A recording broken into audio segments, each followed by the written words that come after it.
वो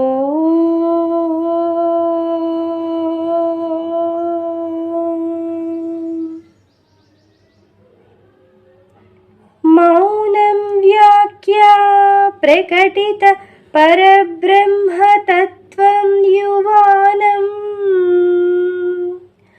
वशिष्टान्तिवसदृशिगणैरावृतं ब्रह्मनिष्ठैः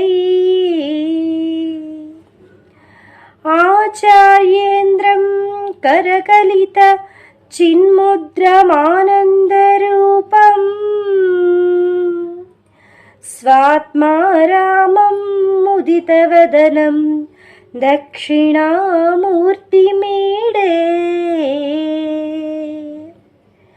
वटविटपि समीपे भूमिभागे निषण्णं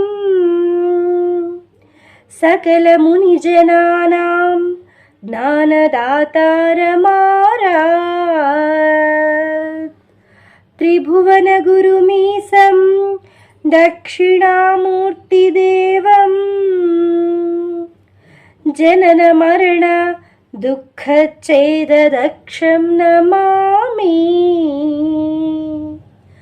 चित्रं वटतरोन्मूले वृद्धा शिष्या गुरुर्युवा गुरोस्तु मौनं व्याख्यानम् शिष्यास्तु छिन्नसंशयाः गुरवे सर्वलोकानां भिषजे भवरोगिणां निधये सर्वविद्यानां दक्षिणामूर्तये नमः।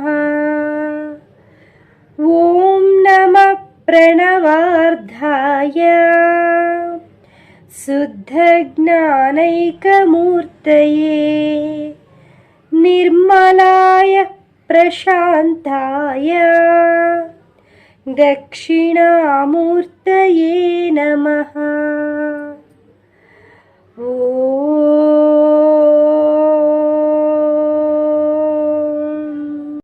विश्वं दर्पणदृश्यमाननगरी तुल्यं निजान्तर्गतम् पश्यन्नात्मनि मायया बहिर्वोर्भूतं यदा निद्रया यः साक्षात् कुरुते प्रबोधसमये स्वात्मानमेवाद्वयम् तस्मै श्रीगुरुमूर्तये नमः। इदं श्रीदक्षिणामूर्तये बीजस्यान्तरिवाङ्मुरो जगदिदं प्राङ्निर्विकल्पं पुनः माया कल्पितदेशकालकलना वैचित्र्यचित्रीकृतम् मायावीव विजृम्भयत्यपि महायोगी वयस्वेच्छया तस्मै श्रीगुरुमूर्तये नमः। इदं श्रीदक्षिणामूर्तये यस्यैव स्फुरणं सदात्मकमसत्कल्पार्धकं भासते साक्षात् तत्त्वमसीति वेदवचसा यो बोधयत्याश्रितान् यः साक्षात् करुणा भवेन्न पुनरावृत्तिर्भवाम्भोनिधौ तस्मै श्रीगुरुमूर्तये नमः। इदं श्रीदक्षिणामूर्तये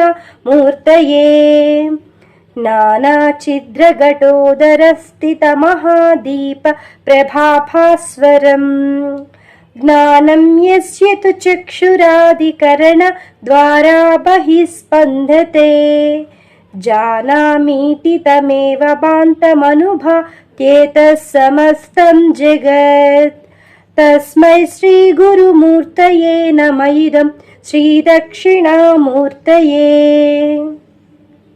देहं प्राणमपीन्द्रियाण्यपि चलां बुद्धिं च शून्यं विदुः श्रीबालान्दजडोपमास्त्वहमिति भ्रान्ताभृसंवादिनः मायाशक्तिविलासकल्पितमहाव्यामोहसंहारिणे तस्मै श्रीगुरुमूर्तये नमः। इदं శ్రీదక్షిణామూర్తయే.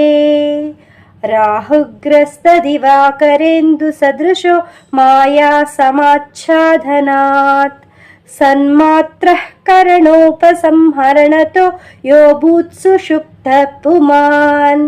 ప్రాగస్వాప్సమితి ప్రబోధ సమయే యః ప్రత్యభిజ్ఞాయతే తస్మై శ్రీ గురుమూర్తయే నమ ఇదం శ్రీదక్షిణామూర్తయే. బాల్యాదిష్వపి జాగ్రదాదిషు తథా సర్వాస్వవస్థాస్వపి వ్యావృత్తాస్వనువర్తమానమహమిత్యంతఃస్ఫురంతం సదా స్వాత్మానం ప్రకటీకరోతి భజతాం యో ముద్రయా భద్రయా. తస్మై శ్రీ గురుమూర్తయే నమ ఇదం శ్రీదక్షిణామూర్తయే. విశ్వం పశ్యతి కార్యకారణతయా స్వస్వామి సంబంధతః శిష్యాచార్యతయా తథైవ పితృపుత్రాధ్యాత్మన భేదతః. స్వప్నే జాగృతి వాయ ఏష పురుషో మాయా పరిభ్రామితః. తస్మై శ్రీ గురుమూర్తయే నమ ఇదం శ్రీదక్షిణామూర్తయే. భూరం భాస్య నలో నిలోంబరమః నాదో హిమాంసు పుమాన్ ఇత్యాభాతి చరాచరాత్మకమిదం యస్యైవ మూర్త్యష్టకం. నాన్యత్ కించన విద్యతే విమృశ్యతాం యస్మాత్ పరస్మాద్ విభోః. తస్మై శ్రీ గురుమూర్తయే నమ ఇదం శ్రీదక్షిణామూర్తయే. సర్వాత్మత్వమితి స్ఫుటీకృతమిదం యస్మాదయుష్మిన్స్తవే దేవాశ్చ శ్రవణాత్ తదర్థమనన ధ్యానాశ్చ సంకీర్తనాత్. సర్వాత్మత్వమహావిభూతి సహితం స్యాదీశ్వరత్వం స్వతః సిద్ధ్యేత్తత్పురనష్టధా పరిణతం చైశ్వర్యమవ్యాహతం.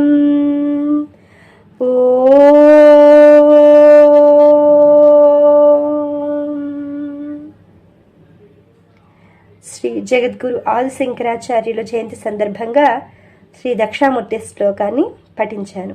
ధన్యవాదాలు.